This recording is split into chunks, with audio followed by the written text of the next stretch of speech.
తండ్రి ప్రేమను తెలిసిన వాని మాటలు ఒకలా ఉంటాయి. తండ్రి ప్రేమ తెలియని వాని మాటలు మరోలా ఉంటాయి. కానీ తండ్రి కోసం ఎదురు చూసే నాలాంటి వాని భావాలు ఎలా ఉంటాయి?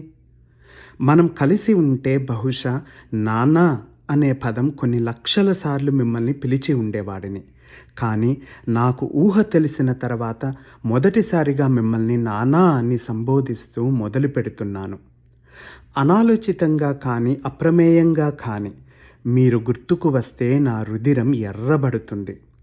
ఓ మారుమూల గ్రామంలో ఓ దిగువ మధ్య తరగతి కుటుంబంలో జన్మించిన మీరు మీకున్న మేధాశక్తితో 12 రాష్ట్రాలకు మీ సామ్రాజ్యాన్ని విస్తరించి మీ పందాలో సేవ చేస్తూ మావోయిజం అంటే గణపతి, గణపతి అంటే మావోయిస్టు అనే అంతలా ఎదిగి సమాంతర ప్రభుత్వమే నడపడం అంటే అది సామాన్యమైన విషయం కాదు. మీ ప్రయాణంలో ఎంతో కఠోర శ్రమ ఉండి ఉండవచ్చు.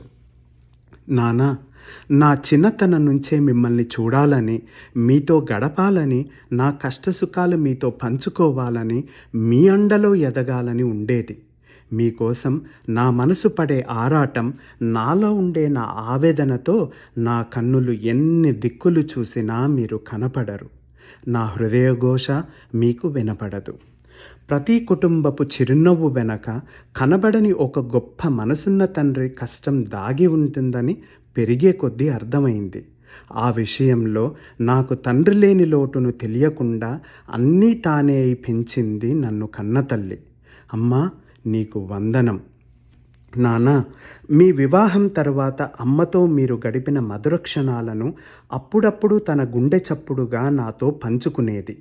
ఈ జీవితానికి ఆ మధుర క్షణాలు చాలు అనుకుంటూ బరువెక్కిన హృదయంతో ఓ నిట్టూర్పు విడిచేది.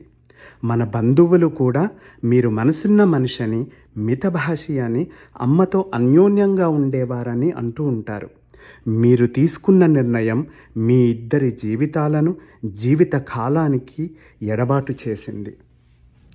మీరెంచుకున్న గమ్యము వైపు అడుగులు వేస్తూ అజ్ఞాత జీవితం ప్రారంభించాక అమ్మ ఎన్ని సంవత్సరాలు తన కన్నీటితో ఎన్ని మెత్తాలు తడిసిపోయాయో ఎవ్వరికీ తెలియదు.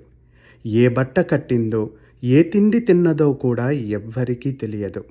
సమాజాన్ని ఎదురుపడలేక ఇంటి గడప దాటలేదు. నన్ను పెంచుకుంటూ తన బాధను మరిచింది.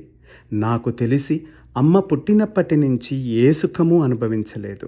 అమ్మ అనారోగ్యంతో ఇబ్బంది పడుతున్నా తన ధైర్యాన్ని కోల్పోకుండా పోరాడుతూనే ఉంది.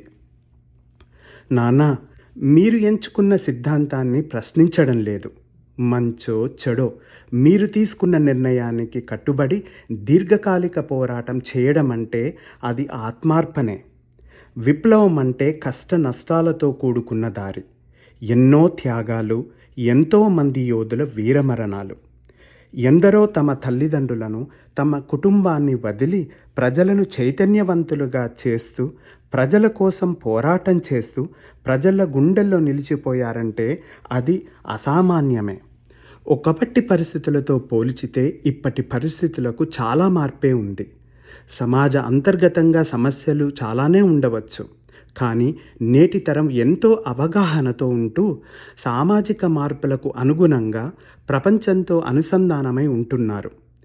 నేటి తరం యువతలో దాగి ఉన్న ప్రతిభకు, నైపుణ్యాలకు మీ వంటి వారి విజ్ఞానం, అనుభవం మార్గదర్శకాలుగా తోడైతే మన దేశం అన్ని రంగాలలో అగ్రగామిగా ఉంటూ ప్రపంచ దేశాలతో పోటీ పడుతూ ఓ కొత్త నవభారతాన్ని నిర్మిస్తారని నా నమ్మకం. మీకు చెప్పగలిగే స్థానంలో నేను లేకపోవచ్చు, కానీ ఇది నా అభిలాష. స్వస్తి.